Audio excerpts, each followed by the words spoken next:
열왕기하 13장 1절에서 13절입니다. 구약성경 583면입니다.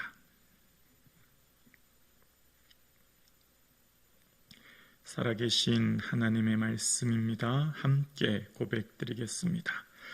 유다의 왕 아하시아의 아들 요아스의 제23년에 예후의 아들 요아하스가 사마리아에서 이스라엘 왕이 되어 17년간 다스리며 여호와 보시기에 악을 행하여 이스라엘에게 범죄하게 한 느밧의 아들 여로보암의 죄를 따라가게 하고 거기서 떠나지 아니하였으므로 여호와께서 이스라엘에게 노하사 늘 아람 왕 하사엘의 손과 그의 아들 베나닷의 손에 넘기셨더니 아람 왕이 이스라엘을 학대함으로 요아스가 여호와께 간구하매 여호와께서 들으셨으니 이는 그들이 학대받음을 보셨음이라.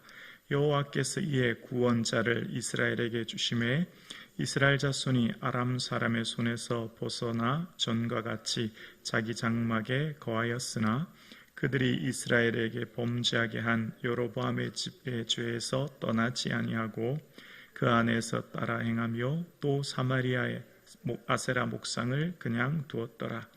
아람 왕이 요아스의 백성을 멸절하여 타작마당에 티끌같이 되게 하고 마병 50명과 병거 10대와 보병 10,000명 외에는 요아스에게 남겨두지 아니하였더라.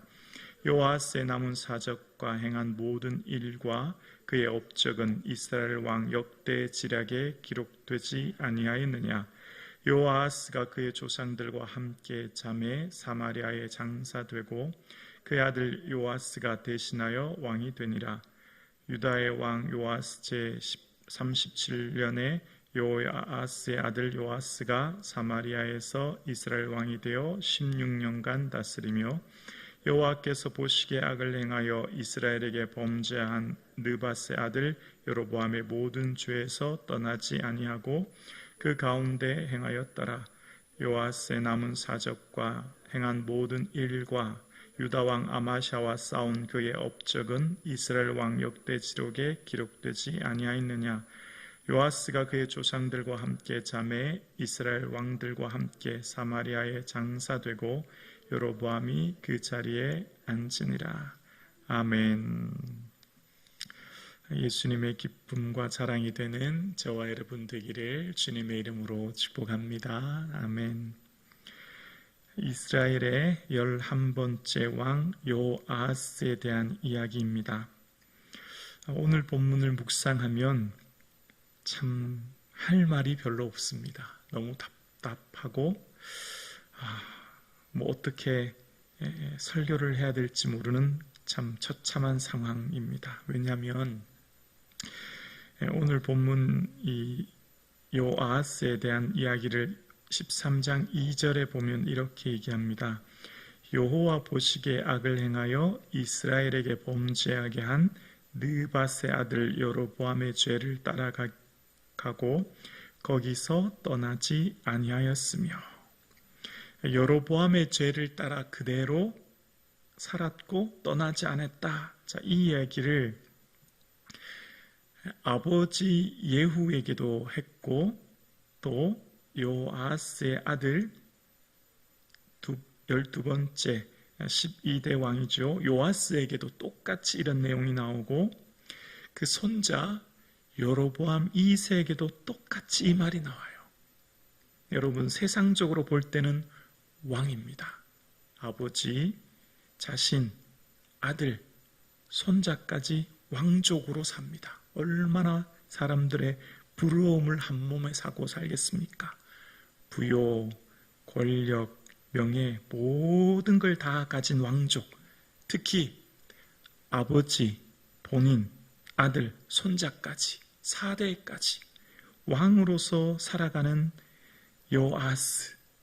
그런데 차라리 왕이 아니었으면 더 좋을 뻔한 모습입니다. 왜냐하면 여로보암의 그 죄를 따라 행한 악한 모습이 아버지 예후부터 본인, 아들 요아스, 손자 여로보암 2세까지 그대로 나타나기 때문입니다. 주의 궁정에서 한 날이 다른 곳에서 첫날보다 나은즉 악인의 장막의 거함보다 내 하나님 문지기로 있는 것이 좋사오니. 차라리 그냥 평민으로 살면서 하나님을 경외하면 더 좋을 뻔했다, 그런 생각이 들어요. 오늘 본문을 묵상하면 어떻게 이럴 수가 있지? 아버지도 자신도 아들도 손자도 여로보암의 죄를 따라 떠나지 않고 살 수 있지? 이런 마음이 듭니다. 여로보암은 북이스라엘의 초대왕 아닙니까? 금송아지를 만들고 베델과 단에 예루살렘이 아닌 곳에 예배처소를 만들고 레위 지파가 아닌 일반 백성으로 제사장을 삼고 6월절이 아닌 자기가 임의로 8월 15일을 삼아서 절기를 만드는 악한 왕의 대명사, 그 모습을 그대로 본받아 따라 행하고 있습니다. 이런 요아스에게 하나님께서는 진노하시지요. 3절에 보면 여호와께서 이스라엘에게 노하사라고 이야기합니다. 너무 화가 나신 거예요. 하나님께서 주신 그 왕의 주기를 죄를 범한 데 사용하였기에 진노하셔서 아람 왕의 손에 맡기십니다. 그래서 그 학대로 인해서 요아스가 하나님께 간구합니다. 하나님 도와주세요. 우리가 이런 어려움 겪고 있습니다. 그랬더니 하나님께서 그 학대받는 것을 들으셨고 보셔서 한 구원자를 보내서 그들을 어려움에서 건져주세요. 그럼 어떻게 해야 되죠? 위기와 어려움, 이방나라 아람왕 하사엘에서부터 이 학대받는 고통에서 건져주셨으면 하나님 감사합니다. 다시는 이런 죄를 범하지 않을게요 라고 살아가면 좋으련만 또다시 6절에 보면 그대로 여로보암의 죄를 또다시 행하고 이번에는 더해서 아세라 목상까지 두는 이런 악한 모습을 봅니다. 그래서 하나님께서는 다시금 아람 왕을 보내셔서 그들을 멸절하시고 그들에는 정말 초라한 병사들만 마병 50명, 병거 10대, 보병 10,000명 외에는 남겨두지 않았다, 이런 이야기를 하고 계세요. 자, 요아스의 삶을 보면 하나님께서 범죄하였기에 어떻게 했죠? 심판하시고 그래서 구원하시고 은혜 베풀어 주시는, 마치 사사기의 시대와 같은 암흑의 시기를 보냈고 그들을 통해서 이방 나라를 통해 징계하시고 회개하게 하시고 그런데 또다시 이렇게 구원하시는 하나님의 은혜를 발견하게 됩니다. 자, 그런데 그 아들 요아스의 삶을 보면 똑같이 여로보암의 죄를 행했는데요. 오늘 보면 12절 한번 보실까요? 12절, 3장 12절 보면 요아스의 남은 사적과 행한 모든 일과 유다왕 아마시아와 싸운 그의 업적은 이스라엘 왕 역대지록에 기록되지 아니하였느냐라고 기록합니다. 자, 오늘 본문은 유다왕 아마시아와 싸운 업적이라고만 이야기하죠. 그런데 이제 역대하 25장에 보면 조금 자세히 기록하거든요. 이 요아스가 남유다 아마시아와 전쟁을 치르는데요. 요아스가 악한 왕임에도 불구하고 남유다 아마시아의 전쟁에서 승리합니다. 그리고 아마시아를 포로로 잡고 예루살렘에서 에브라임까지 400규빗 되는 성문을 헐고 왕궁과 여호와의 성전에 있는 재물을 빼앗고 사람들을 포로로 잡아서 사마리아에 데려옵니다. 악한 왕인데 어떻게 했다고요? 전쟁에서 승리한 거예요. 놀라운 일 아닙니까? 여러분, 우리의 생각에 악한 왕이면 전쟁에 나가서 패배하고 오히려 그것을 통해서 고통받음으로 하나님께 부르짖게 할 것 같은데 요아스는요, 악한 왕이었어요. 여로보암의 죄를 떠나지 않았거든요.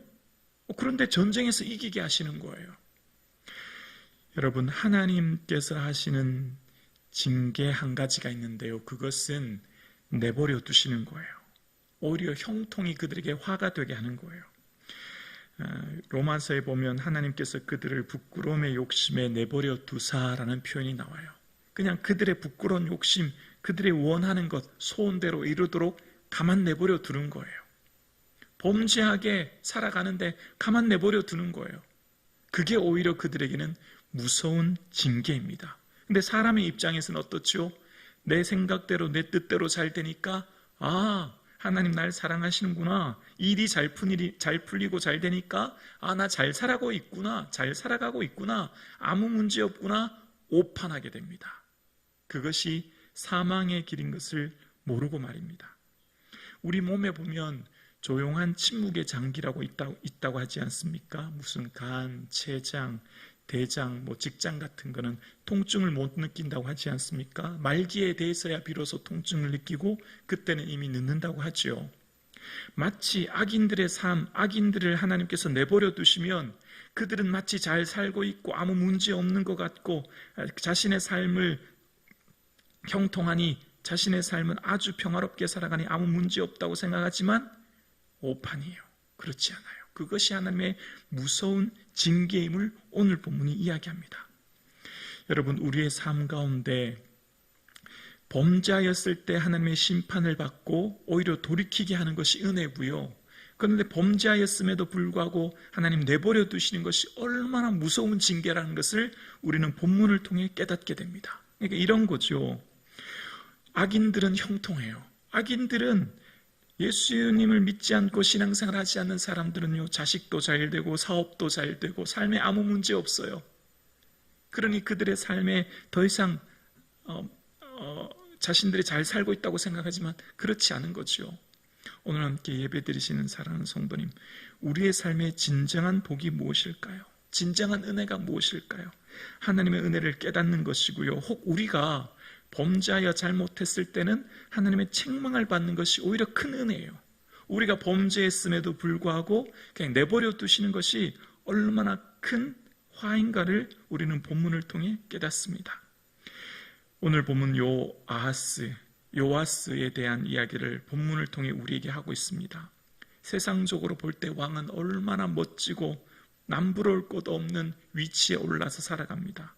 부요, 명예, 권력을 가졌지만 사실은 이 왕의 자리에서 여로보암에 갔던 그 죄를 따라 행함으로 하나님 보시기에 악했던 이들로 통해 하나님은 오히려 마음이 고통스럽고 아프셨던 것을 봅니다. 차라리 악인의 장막의 거함보다 하나님 전에 문지기로 있는 것이 좋다고 고백했던 것처럼 차라리 왕이 아니라 그냥 평민으로 살면서 하나님을 섬겼으면 오히려 더 좋았지 않았겠나, 그런 생각을 하게 됩니다. 오늘 함께 예배드리시는 사랑하는 성도님, 우리가 무엇을 부러워하며 사시겠습니까? 우리가 부러워해야 될 것이 뭘까요? 진정 우리가 부러워하고 우리가 사모하고 본받아야 될 것이 무엇일까요? 이 세상의 부요와 화려함이 아니라 경건한 삶을 살아가는 것, 거룩한 삶을 살아가는 것, 우리는 언젠가 주님 앞에 설 날이 있음을 기억하는 것, 그래서 우리의 삶의 거룩함과 경건함으로 하나님의 날 임하기를 사모하며 살아가는 것, 그것이 성도의 참된 삶인 줄로 우리는 믿습니다. 오늘 함께 예배드리시는 사랑하는 성도님, 우리가 부러워야 될 것은 높은 위치에 있는 왕의 모습이 아니라 비록 하나님이 성전의 문지기로 있사오나 거룩함을 살아가는 삶을 저와 여러분의 삶 가운데 있기를 주님의 이름으로 축원합니다.